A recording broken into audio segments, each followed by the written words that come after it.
At the engagement celebration, my fiancé declared, "My ex is a part of my life. You either accept that or we call off the engagement." All eyes fixed on me. I softly uttered, "All right." And then, "Okay, you guys are not going to believe this." Imagine the most romantic, picture-perfect engagement party you could ever dream of. I'm standing there, glowing, about to become a fiancé, and then, in front of hundreds of people, my almost husband drops a bombshell that changed everything. He looked me dead in the eye and said, "My ex-girlfriend is irreplaceable. If you don't like it, we'll call off this wedding." The entire room held its breath, waiting for me to break. But instead, I just said one word. Just one. And that word absolutely shattered his world. Let me take you back to that evening. The Charleston sky was this incredible canvas of orange and purple, with church steeples poking up like old friends. We were at this stunning estate, a mix of modern and classic Southern charm. Soft jazz floated through the air, jasmine everywhere. It was supposed to be the perfect celebration for Amelia Hayes and Jackson Pierce, the brilliant architect and the successful entrepreneur. You know, the it couple. I was Amelia, and I felt like I was floating. My lavender dress, a design I'd sketched myself, felt like a second skin. I was greeting family and friends, my smile genuine. Behind the calm, though, was a pretty sharp mind, and principles I didn't bend easily. Jackson, my fiancé, he was all charm. Bespoke suit, hearty laugh, confident gaze. He was the heir to the respected Pierce Group, and to the world, we were living a fairy tale. "Amelia, honey." "Congratulations," my mom whispered, her eyes shiny with happy tears. "I've never seen you so happy." Jackson wrapped an arm around her shoulder. "Ma'am, I'll take great care of Amelia." My dad, a quiet university professor, just clapped Jackson on the back, a proud smile on his face. Everyone was delighted. Jackson's family, too. An intelligent, independent architect from a cultured Charleston family? Perfect for their image. But looking back, there were always these tiny cracks in the facade. You know those gut feelings you try to ignore? When one of Jackson's old friends clapped him on the back and joked, "Finally, someone to tame this wild lion," Jackson's laugh sounded a bit hollow. His eyes darted around, like he was searching for something that wasn't there. I noticed. Sometimes, mid-conversation, he'd just go silent, his smile dimming as he typed on his phone. When I'd ask, it was always the same. "It's nothing, honey, just stress from work." And I chose to believe him. I mean, love is built on trust, right? I thought our foundation was rock solid. That night, we were celebrating the first stone of that foundation. I had no idea Jackson was about to take a sledgehammer to it himself. Dinner wound down, the jazz trio played. Then came the speeches. My dad gave a sweet, wise one. Jackson's dad, full of pride. And then, it was our turn. A big round of applause for Jackson Pierce and Amelia Hayes, the MC announced. Jackson took the mic, beaming, scanning the guests. "Good evening, everyone. Being here next to Amelia is a dream come true. She's extraordinary, talented, and most importantly, she understands me." The guests smiled, a few dabbing at tears. I looked at him, my heart full. This man was going to be my husband. Then Jackson paused. His smile faded. The air in the room actually shifted. "In building a relationship," he continued, his voice now serious, "I believe in one thing: absolute honesty." His eyes locked onto mine, like we were the only two people there. Honesty from the very beginning is the most important pillar. That's why tonight, in front of all of you, I want to make one thing clear. A hush fell over the room. Even the jazz trio softened. Everyone leaned in, curious. Jackson took a deep breath. And then, in a voice that was clear, firm, and utterly devoid of warmth, he dropped the names that froze time. "Clara Reed, my ex-girlfriend, will always be a part of my life." A ripple of murmurs spread. Clara Reed. Everyone knew the name. Long relationship, broke up just before he met me. Jackson raised a hand for silence. "I will never abandon her, whether as a friend or a business partner. Our relationship has changed, but our bond will exist forever. This is a part of me, a part of my past and my present. Then his gaze, full of defiance, fixed completely on me. It felt like he was putting me on trial right there, in front of everyone I loved. "Amelia, if you don't like it," he said, his voice booming through the speakers, "if you can't accept that, then we'll call off this wedding." The world actually stopped. The music died. The sound of a spoon clattering on a distant table felt like a cannon shot. Hundreds of eyes, just moments ago full of admiration, swiveled to me. Their gazes were a mix of shock, pity, confusion, and yeah, a touch of cruel curiosity. My parents' faces went white. My dad clenched his fists under the table. My mom stared, mouth agape, horrified. They all watched me, waiting for the tears, for the drama, for my response to the most inappropriate, cruel ultimatum I had ever heard. But for me, it was like being in a soundproof bubble. A ringing in my ears drowned out the whispers. I didn't see the hundreds of judging eyes. I only saw Jackson, the man who had just emotionally stripped me bare. But what I felt wasn't a wave of hot shame or the sharp pang of betrayal. No. What came over me was this cold, astonishing clarity. In a matter of seconds, all the puzzle pieces about Jackson clicked into place. His distant attitude, his secretive phone, those late-night business calls with an unnamed colleague, it all pointed to one name: Clara Reed. He wasn't being honest. He was declaring his power. He wasn't asking for understanding. He was issuing an ultimatum. This wasn't a relationship built on the pillar of honesty at all. It was built on terms and conditions he had just read aloud. And in that moment, I realized I was utterly unwilling to sign that contract. My hands trembled, but not from fear. It was a rush of adrenaline. I met Jackson's eyes, still so defiant. I saw the arrogance there, the absolute certainty that I would bow my head, maybe cry, and reluctantly nod to save face. He didn't know me at all. An almost imperceptible smile touched my lips. Without breaking eye contact, I reached out to the MC, who was completely frozen, and asked for the other microphone. He handed it to me on pure instinct. I brought it to my lips. The silence was deafening. I could practically feel my mother's heart pounding from across the room. I could feel everyone waiting for me to break. I took a slow breath. My voice, when it came out, had no tremor, no sob. It was perfectly clear. And steady. Okay, just that one word. Then, with a calm gesture, I placed the microphone back on the table. I turned slightly and gave my parents a small, reassuring nod, a silent message: "It's all right. I'm okay." Then, like a queen, I turned to the still frozen MC and said, in my normal voice, "We can continue. I believe dessert can be served now." The effect of my action was far more devastating than any scream or tears could have been. Utter confusion swept the room. Guests looked at each other, totally bewildered. Jackson? He was the most surprised. His arrogant face now showed this undecipherable astonishment. This was not the reaction he'd planned. He'd expected a fight or a surrender. He was completely unprepared for this calm acceptance that felt like a total rejection. I sat back down, picked up a glass of water, and drank slowly, as if his speech hadn't been a bomb that just destroyed my future, but a slightly odd interlude. Among the ruins of my life's plans, for the first time, I felt whole.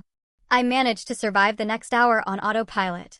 I smiled, nodded, thanked guests who gave their goodbyes with awkward faces. Many tried to offer pity, but I returned such a serene gaze that they were the ones who felt ashamed. Jackson tried to pull me aside several times. "Amelia, we need to talk." "What did you mean by okay?" he whispered, desperate.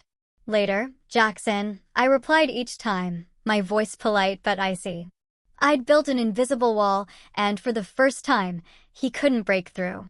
When the music finally stopped and the lights dimmed, my family and I prepared to leave. I even hugged Jackson's parents, who looked equally confused. "Thank you for coming," I said, as if nothing had happened.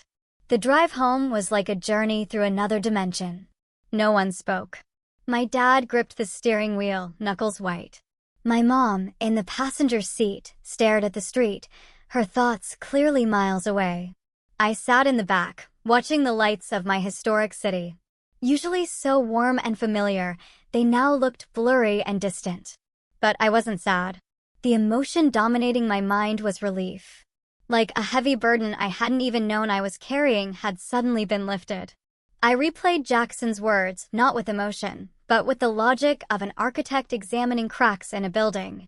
His declaration wasn't a small fissure. It was fundamental damage to the foundation. You can repaint a building, change the interior. But if the foundation is weak, it's only a matter of time before everything collapses. Any effort to repair it just delays the inevitable disaster.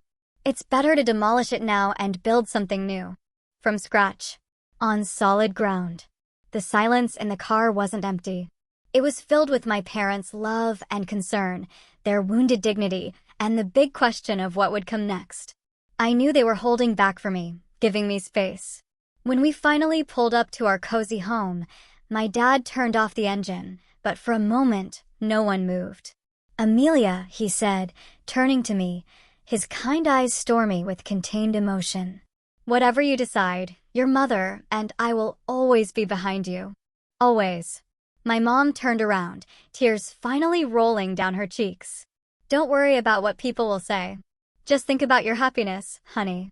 That unconditional support was the only thing that nearly broke me. A warmth spread through my chest. I didn't cry, but I reached out and took my mother's hand. "Thanks, Mom." "Dad," I whispered. I knew what I had to do. I went in my room, a reflection of me, pearl gray walls, minimalist furniture, my drafting table facing the window. Orderly, efficient, serene. I didn't slam the door or throw things. I just sat on the edge of my bed, letting the quiet of the night envelop me. My phone on the nightstand vibrated incessantly. Messages, calls. Dozens from worried friends. Dozens of missed calls from Jackson. I opened his messages. "Amelia, pick up the phone. We need to talk." Then, "Amelia, did you do that on purpose to humiliate me with that ridiculous answer?" Followed by, "Amelia, I was just trying to be honest. Why are you acting so childish?" And finally, "Amelia, answer me."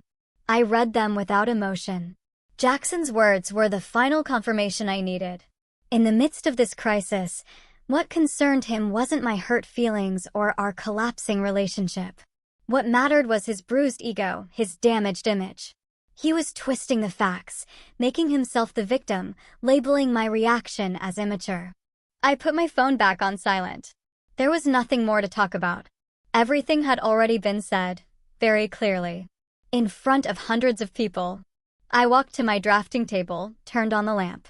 On the wall were sketches of a wedding dress, blueprints for our future house, a color palette for the decor.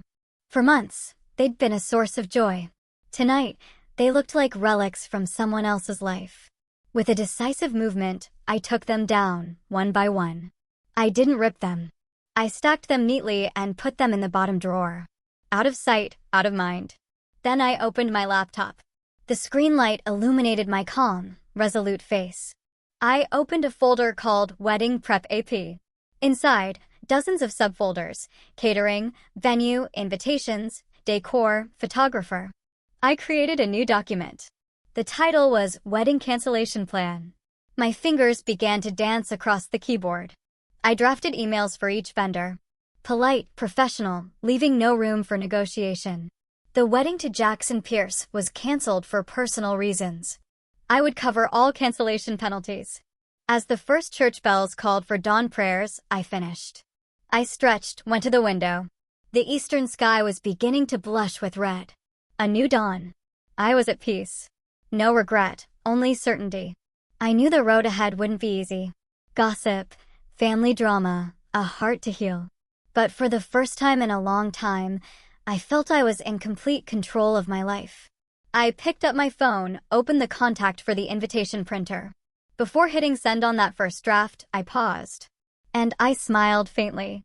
My engagement night had ended with an explosion, yes. But from the ashes, Amelia Hayes was ready to rebuild her world. On her own terms. The next morning, while much of Charleston was still waking up, I was already in work mode. I hadn't dwelled on the night before. Instead, I channeled all that residual emotion into energy for action. Hot tea beside me, I opened the Wedding Cancellation Plan document. The first action was the hardest. Contacting Mrs. Davis, my wedding planner. She was a super competent, middle-aged woman who had become a friend. I took a deep breath and hit call. Hi, Amelia. To what do I owe this call so early? Last night's party was wonderful. All the guests were praising the concept, so excited for the final meeting next week. Mrs. Davis greeted cheerfully. My heart beat a little faster, not from doubt, but because I knew the shockwave my words were about to cause. Hello, Mrs. Davis. Thank you so much for all your hard work, but I'm calling to cancel everything. Silence. Amelia? Sorry, I think the connection isn't great. Did you say cancel? Cancel the wedding, Mrs. Davis, I said, my voice still calm and clear. My wedding to Jackson is not going to happen. I need you to stop all proceedings and contact all the vendors. I will cover all the cancellation fees. Please send me a breakdown. The silence was longer this time. I heard a sharp intake of breath. Amelia, this isn't a joke, is it? Was there a problem? Maybe you can talk it over. My decision is final, Mrs. Davis. I appreciate all your help, I interrupted, softly but firmly. After that call, I felt the first real weight lift. I started sending the emails I'd prepared, one by one. Printer, dress designer, caterer, estate manager. Each click of the send button felt like a step away from the ruins of a failed future. As I was writing the email to the decor company, my parents came into my room. Their faces were tired. They hadn't slept. Well either. My mother started softly. I swiveled my chair. Hi, Mom, Dad. I'm just handling the cancellations, I said, gesturing to my laptop, showing them I was already in action before they could hesitate or question. My dad came closer, saw the vendor list on screen, and let out a long sigh. But a flicker of relief shone in his eyes. He saw his daughter, strong. Let me handle the financial matters and the penalties, he said. You just focus on yourself. No, Dad. This is my responsibility. I started this, and I need to finish it. I just need your support. And that support came in the form of a bowl of hot soup from my mom and a light pat on the shoulder from my dad. They didn't bombard me with questions. They trusted their daughter. Of course, the shockwave didn't stop there. Calls from relatives poured in, each voice laced with surprise and disbelief. I responded to each with the same calm phrases and tone, leaving them speechless. Around noon, the real storm arrived.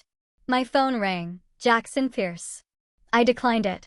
Seconds later, an email notification popped up from the estate manager, CC'd to Jackson. Subject, confirmation, cancellation of wedding event Jackson Pierce and Amelia Hayes. A text from Jackson came immediately after, all caps. Are you crazy? You actually did this without even talking to me. I read the message and put my phone down. I knew he would come. And I was prepared. Sure enough, that afternoon, a black sports car screeched to a halt in front of our house. Jackson got out, his face red with anger. He hadn't even bothered to park properly. He banged on the door. My dad opened it. Mr. Hayes, I need to talk to Amelia, Jackson said, skipping all pleasantries, his tone demanding. Come inside first, Jackson. Let's talk calmly. My dad tried to pacify him. There's nothing to talk about calmly. I need to speak with her now. I appeared from inside. I'll handle this, Dad, I said serenely. I walked to the entryway and looked at Jackson with a blank expression. What is it, Jackson? His anger erupted. What is it? You canceled our wedding over email. You humiliate me in front of hundreds of people and now you act like nothing happened. Where's your head, Amelia Hayes? My head is exactly where it should be, Jackson, I retorted coolly. In a place where I can think clearly. You were the one who humiliated both of us with that ridiculous ultimatum at our engagement party. It wasn't an ultimatum. It was honesty. Jackson shouted, his voice attracting the attention of some passing neighbors. I just wanted you to understand my position. I was asking for understanding, and you repay me with this humiliation. Understanding is a two-way street, Jackson. It's discussed in private, not declared unilaterally in public to test your partner. That's not honesty. It's arrogance. I crossed my arms. Each sentence was delivered with a sharp, logical emphasis that disarmed his every argument. He ran his hands through his hair, frustrated. Fine. Fine. I was wrong. I chose the wrong time and place. But was this reaction necessary? Canceling everything? Do you know what this means for our families? For the Pierce Group's reputation. And there it was again. His concern wasn't for my broken heart, but for his family's reputation. This wedding isn't about your family's reputation, Jackson. It's about my life, and I'm not willing to spend the rest of it with a man whose heart is still divided. I don't want to be a woman who always has to compete with the shadow of her husband's past. I never asked you to compete. My relationship with Clara is over. Really? Then why did you feel the need to proclaim it as if it were a primary condition of our marriage? Why can't you let her go? Jackson fell silent. He had no answer. Seeing him speechless, I knew this was the end. There's nothing more to say. You should go, Jackson. Don't make a scene here. He looked at me with a mix of anger and hurt. So that's it?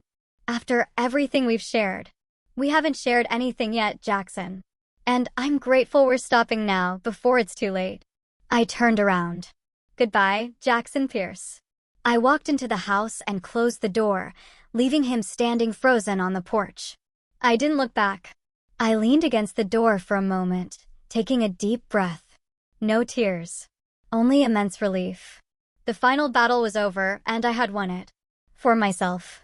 Weeks passed, and the dust from the failed engagement slowly began to settle.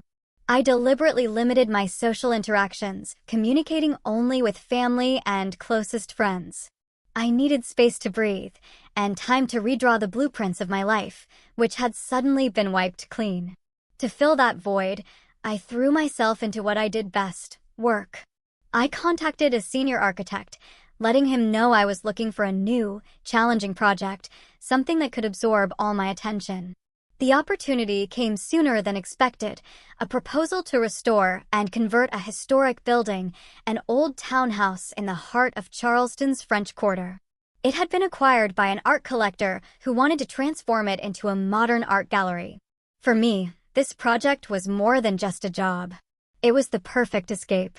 The French Quarter, with its narrow cobblestone streets and echoes of history in every wall, was the ideal place to heal.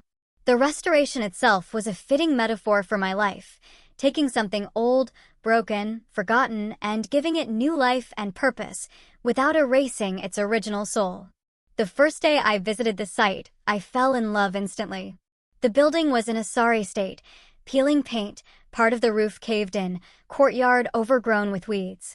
But the structure was solid. The old wooden columns stood with dignity, and the delicate ironwork of the balconies told stories of the past.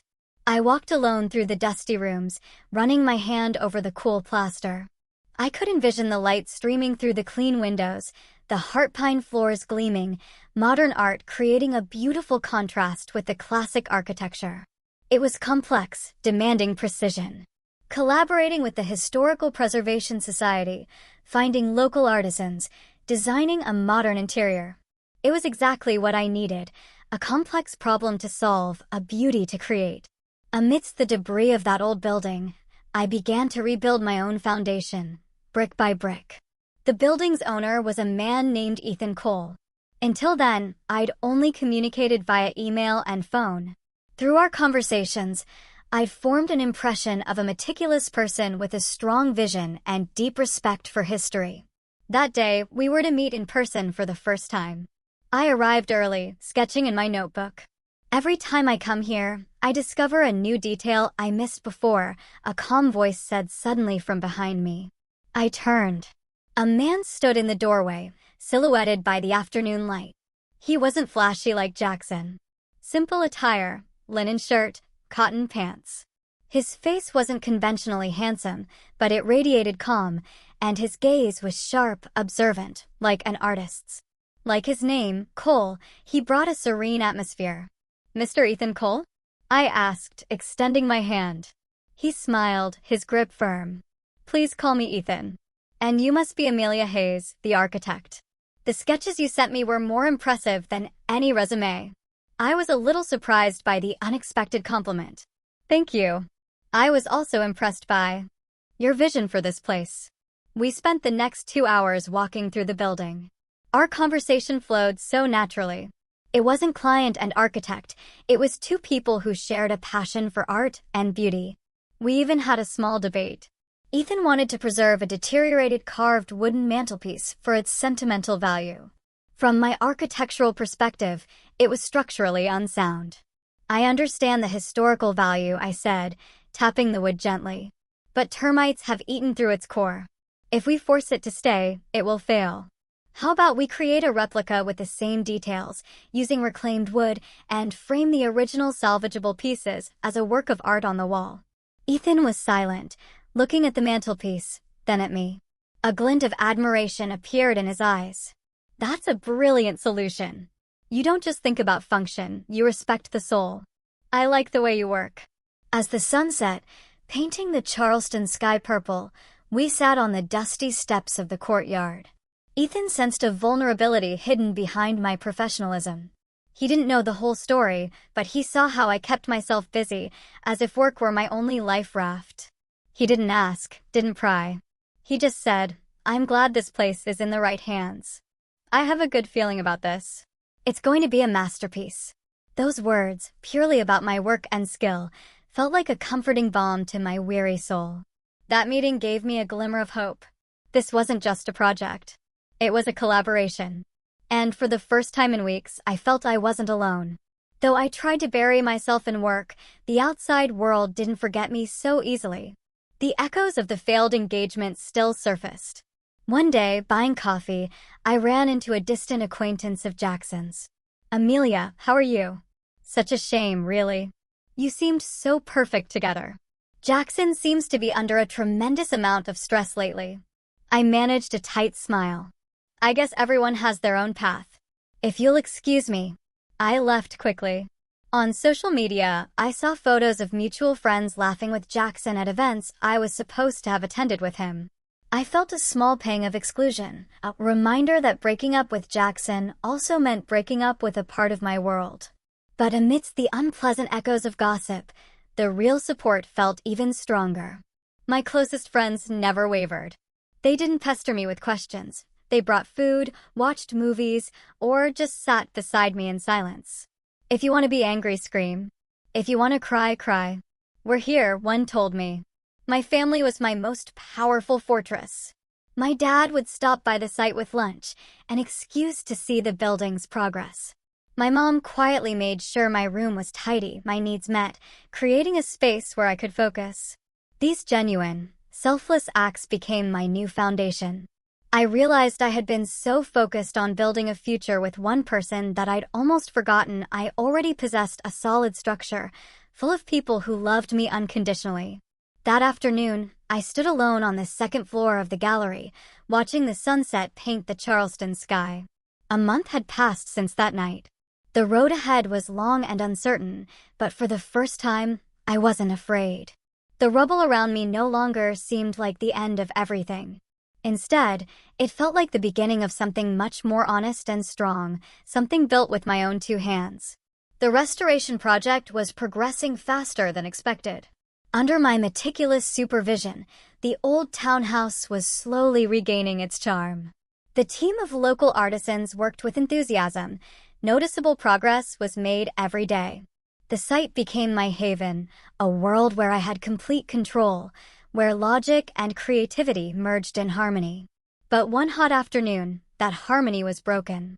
A familiar black sports car pulled up, kicking up dust. Jackson Pierce. He looked very different from the arrogant man I'd last seen. Hair disheveled, face gaunt, expensive suit wrinkled. He carried a large bouquet of white lilies, my favorite. I was discussing something with the foreman and instantly felt a knot in my stomach. I signaled for the workers to continue and walked toward Jackson with a determined stride. "Jackson, what are you doing here?" "This is my workplace," I said, my voice low and sharp. "I know. I just wanted to talk," he replied, offering me the flowers. "They're for you." I didn't accept them. I just looked at him, waiting. "Amelia, I'm a wreck without you," he continued, his tone no longer angry, but almost desperate. "Everything is a mess. My work, my life. I can't focus. I was wrong. I know I was wrong. I should never have said that. It was the first time I'd heard him admit a mistake, but it didn't feel sincere. It sounded like the wail of a child whose toy had been broken. "I'll change, Amelia. I promise. I'll fix it with Clara. I'll draw a clear line. Please, just give me one more chance," he begged. Just as I was about to respond, Ethan came out from inside the building, 2 bottles of water in hand. He stopped when he saw the scene. He didn't approach, but stood in the doorway, giving me space. Yet, his presence felt like silent support. Jackson's eyes immediately caught Ethan. The pitiful expression on his face instantly transformed into jealous sarcasm. So that's what this is. You didn't waste any time finding a replacement." My patience snapped. "Stop it, Jackson," I hissed. "Don't drag others into the problems you created. My decision has nothing to do with anyone but you and your actions. Now, please leave." "But, Amelia, leave," I repeated, louder this time, causing some workers to turn. "And don't ever show up at my workplace or look for me again." Jackson's face hardened. He roughly threw the bouquet of lilies on the ground. Without another word, he turned, got in his car, and sped away, leaving behind a cloud of dust and a pile of crushed white petals. I closed my eyes for a moment, trying to calm my racing breath. Ethan slowly approached, offering me one of the water bottles. "Are you okay?" he asked softly. I nodded, accepting the water. "I'm okay," I replied, and I realized I truly was. The interruption from the past no longer had the power to ruin my day. Still, the incident left an uncomfortable residue. I realized that as long as the name Clara Reed remained a mystery, that shadow would always be present. I needed closure. As if fate had heard my thoughts, the next day I received a message from an unknown number. "Hi, Amelia Hayes. This is Clara Reed. I heard Jackson came to your workplace yesterday. I think there are some things we should discuss for both our sakes. Would you be willing to meet?" I hesitated, but curiosity won. This was my chance to get answers directly from the source. I agreed. We met at a quiet tea shop downtown. Clara was already at a corner table. Elegant, professional, beautiful, but with a hint of weariness in her eyes. No hostility. "Thank you for coming," Clara said. "I wanted an explanation, too," I replied, frankly. Clara smiled faintly. "I won't waste your time. Jackson and I have a long history, it's true. But our romantic relationship ended over a year ago, long before he met you. The problem is Jackson never quite learned how to be emotionally independent. He still relies on me for validation, for business advice, for an ego boost. I've tried to distance myself many times, but he always finds a way to pull me back in, whether with the excuse of business or friendship. Honestly, I'm exhausted." I listened, absorbing every word. "The declaration he made at your engagement party," Clara continued, her eyes meeting mine with regret. "He did that without my consent. I was as shocked as everyone else. It was Jackson's way of taking control, of proving he could have it all, you as his future and me as his safety net. It was deeply unfair to you and to me." Then Clara showed me her phone screen, a picture of her with a man, both smiling. "I'm engaged to someone else, Amelia. I'm trying to move on with my life, too. But Jackson keeps making things complicated." This was a turning point. I had imagined a complicated love triangle. The reality was simpler and sadder. It was the story of an immature man holding 2 women hostage in the drama of his own ego. "I understand," I said finally, relief in my voice. "Thank you for being so honest with me, Clara." "Thank you," Clara replied. "At least now you know this was never about you not being enough. It was all about him not being mature enough." I left that tea shop feeling lighter than I ever had before. The last fog had lifted. I was truly free. The following days felt brighter. Freed from the weight of doubt, I dedicated myself to my work with renewed vigor, and progress on the art gallery accelerated. My relationship with Ethan deepened, too. We were a solid team, understanding each other with just a glance. One afternoon, as we supervised the installation of the glass roof in the courtyard, the clear Charleston sky suddenly darkened. A strong wind, then raindrops, quickly turned into an intense summer storm. Workers rushed for cover. Ethan and I were trapped in the main, already roofed space of the gallery, watching the rain dance on the fresh concrete floor. The sound of the downpour created an intimate, peaceful atmosphere. Rain always has a way of forcing us to pause, Ethan said, breaking the silence. He turned to me. You seem different these last few days. Lighter. I smiled. I've let go of a weight, I responded. I didn't need to go into details, but I wanted to share the feeling. I just got the closure I needed. A long chapter of my life has completely closed. Ethan nodded with understanding. He didn't press. Instead, he looked at the rain. When my old gallery failed, I thought it was the end of the world. I blamed everyone, the circumstances. It took me a long time to realize that failure gave me the chance to stop, see what went wrong, and rebuild in a better way. Like this building. I looked at Ethan. He rarely talked about himself. Hearing a bit of his past made me feel more connected. We were both, in our own ways, people who were rebuilding. Sometimes demolishing something is just as important as building it, I replied softly. Exactly, Ethan said. Because it gives you the chance to build a stronger foundation. We fell back into silence, but this time it was filled with meaning. Just the two of us and the soothing sound of the rain. In the middle of a still unfinished building, I felt I had found the most solid shelter, a place where I was understood without needing many words. Just as Clara had predicted, without her as his unofficial advisor and emotional bomb squad, Jackson's business empire began to show cracks. Ruled by emotion and a bruised ego, he made a series of poor business decisions.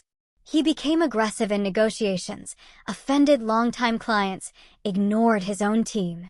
The news reached me through an old friend. A major real estate project Jackson was developing in New York was on the brink of total collapse after a primary investor pulled out. The reason? Chaotic project management and the arrogant attitude of its leader. I felt no satisfaction, only a vague sadness at seeing someone self-destruct. That night, working late in my studio, I received a call from Jackson. This time, I decided to answer, feeling that perhaps this would be the last. The voice on the other end was panicked, desperate.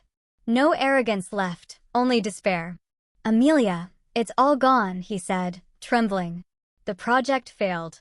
The investors are gone. It's all my fault. There was a pause. I waited. It's Clara's fault, too, he continued, his tone shifting toward accusation. She wouldn't help me at all. She left me alone. And then the blame turned to me. And it's your fault, too. If you hadn't left, I wouldn't be like this. I need you, Amelia.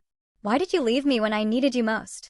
I listened calmly to the entire chain of accusations. Before, those words would have hurt.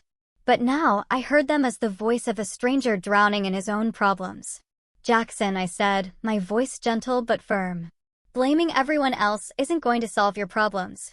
You made your own decisions in business and in our relationship.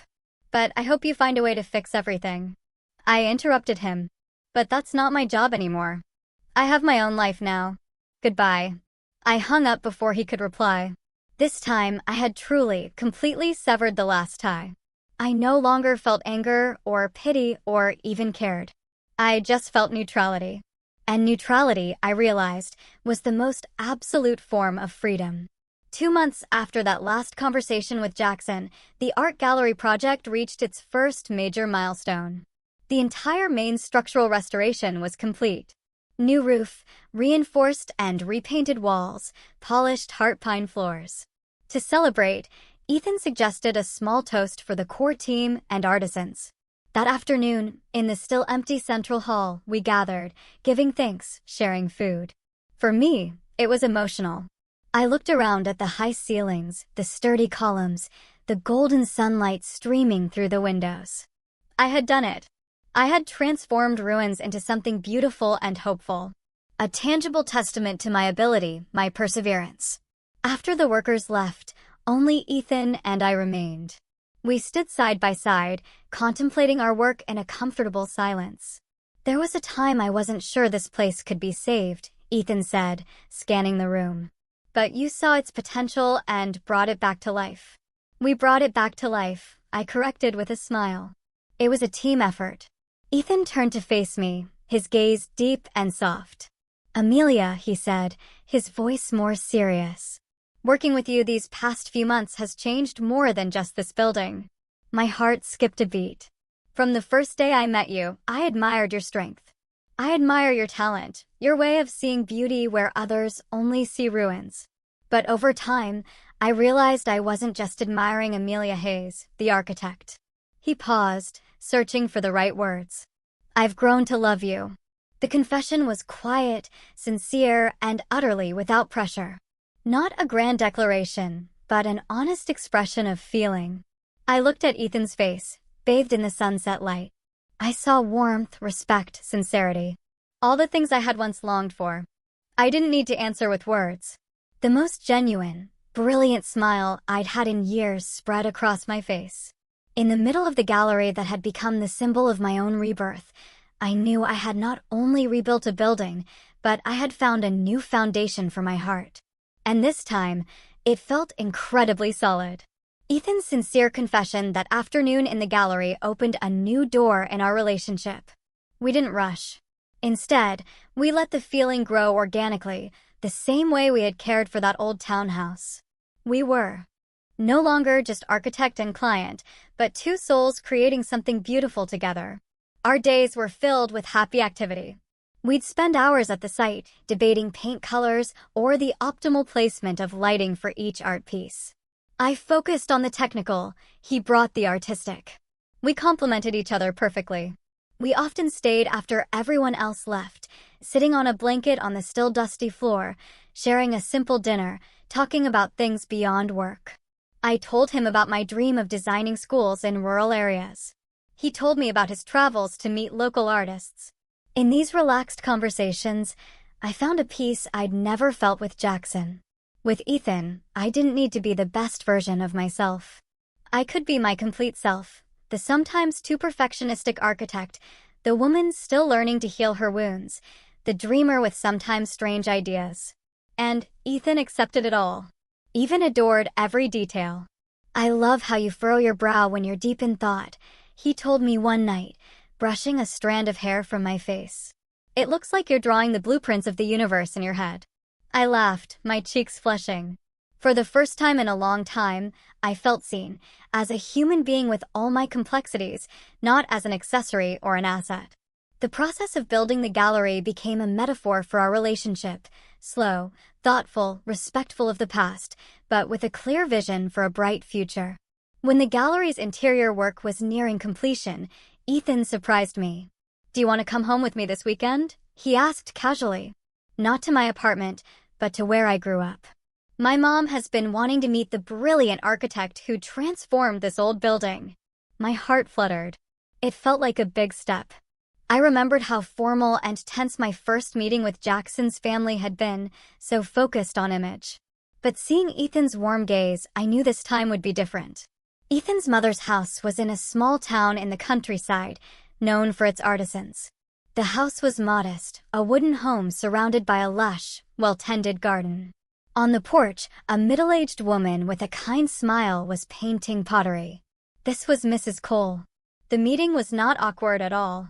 She greeted me with a warm hug, as if I were an old friend. She didn't ask about my family background or my education. Instead, she asked enthusiastically about the gallery's restoration and my philosophy behind material choices. Amelia, you've saved the soul of that building, Mrs. Cole said, serving hot tea. Thank you. That building was my late husband's legacy. Seeing it come back to life is the greatest happiness for us. I spent the day chatting comfortably on the porch, learning a little about pottery painting and listening to stories of Ethan's childhood. I could see where he got his serenity and love for art. In that simple, warm home, I felt unconditionally accepted. I wasn't a future daughter-in-law being evaluated. I was a cherished guest, appreciated for being exactly who I was. As we were leaving at sunset, Mrs. Cole took my hands. Take care of my son, please. Since he met you, his light has started to shine brighter again. On the way back, I was silent, my heart full. I looked at Ethan, concentrating on driving.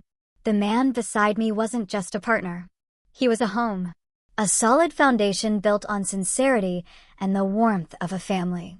A few weeks before the gallery's grand opening, I received a message from Jackson. It was short and in a completely different tone than before. Amelia, could you give me a moment of your time for the last time? There's something I need to tell you in person. I promise I won't bother you. With my heart now calm, I agreed. We met at the same tea shop where I had met Clara. The Jackson who met me was a completely different person. No trace of arrogance. He was thinner, quieter, and there was a maturity in his eyes that didn't exist before. He ordered a black coffee, not an expensive drink. Thanks for coming, he began. I won't take long. I just wanted to do something I should have done a long time ago. He looked me directly in the eyes. I'm sorry. His voice was firm and sincere. I apologize for everything I did. For my words at that party, for my ego, for my immaturity. I ruined something good because of my foolishness, and it's taken me months to realize it. He briefly shared that he had lost his business, but that it had become his turning point. He was trying to rebuild it from scratch in a more honest way. He also said he had cut all contact with Clara and wished her happiness. I hear you're happy now, Jackson continued with a faint smile. I'm glad. Truly, you deserve the best. I felt the sincerity in his every word. The last weight, one I wasn't even aware I was carrying, finally lifted. There was no more anger or disappointment, only peace. Thank you for your apology, Jackson. And I accept it, I replied. I hope you rebuild a better life for yourself, too. We shook hands, a handshake that closed a chapter peacefully and maturely. When I left that tea shop, I knew the story of Jackson Pierce had truly become an epilogue in the book of my life. The gallery project was 100% complete. The building now stood majestically, a perfect blend of old-world charm and new-world spirit. To celebrate before the official grand opening, Ethan took me to one more place. There's one more spot I want to show you. A place where I always find inspiration to start something new. He took me to White Point Garden. When we arrived, the afternoon sun was beginning to set, bathing the magnificent park and its historic monuments in a golden light. The atmosphere was magical. We walked among the old oak trees, talking about history, legacy, and the things that endure through time. As the sun nearly touched the horizon, painting the sky with purples, oranges, and reds, Ethan led me to a spot with a perfect view of the harbor. He stopped and turned to me. He didn't kneel. He simply took both of my hands in his own warm ones. Amelia Hayes, he began, his voice soft, but full of emotion. Our story began at sunset in an old, nearly ruined townhouse. Then you came and transformed it into a place full of light and hope. You've done the same for my life. My eyes began to fill with tears. I want to spend every sunset and every sunrise of my life with you. I want to build something with you that endures, not of stone, but of love and respect. He continued, pulling a small box from his pocket. Inside was a simple but exquisitely beautiful ring with a delicate detail engraved on it, inspired by the ironwork of the gallery we had restored. He had clearly designed it himself. Will you marry me? In the majesty of a historic park that had witnessed thousands of sunsets, with my heart full of happiness, I answered with a trembling voice. Yes, I will, Ethan. The night of the gallery's grand opening was a spectacular celebration, not of empty luxury, but of soul-deep richness. The space was filled with artists, collectors, friends, and family. Soft jazz mixed with laughter and warm conversations. Every piece of art on display seemed to sing, celebrating its new home. The gallery's name was Renaissance, symbolizing its new beginning. I stood in the middle of the crowd beside my fiancé, Ethan, dressed in an elegant ivory gown. My face radiated a happiness I couldn't hide. My eyes scanned the room, taking in the dreamlike scene.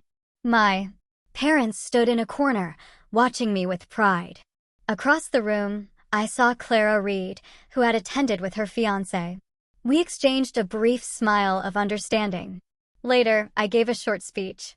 I spoke of the philosophy behind the restoration, of the importance of respecting the past to build a stronger future. When I thanked the team, my eyes met Ethan's. Everyone in the room could see the love and admiration that flowed between us. As the event was in full swing, Ethan and I slipped away to the courtyard, which was now a small garden under the glass roof. From there, we could see the full moon shining brightly. I took a deep breath of the cool Charleston night air. I remembered my engagement party a year ago. The humiliation, the confusion, and the cold decision I had made at the end of that night. Okay, that one word I had spoken then wasn't a word of surrender. It was a word of beginning. The one that opened the door to my real life. I had weathered the storm, demolished the faulty foundation, and with patience, rebuilt everything from scratch. Ethan put his arm around me. "Look what we've built together," he whispered. I smiled and leaned my head on his shoulder. My name, Amelia, means work and striving. And after a long, dark eclipse, I was finally shining again. Not with a borrowed light, but with my own, complete and radiant. And beside me was Ethan, my constant, who wasn't trying to dim my light, but would always be there to join me in every sunrise and every sunset. So, what do you think? Have you ever had a moment where you just had to say, okay, and walk away, even when it felt like your world was ending? What did you do next? I really want to know your thoughts on this one. Let me know in the comments below.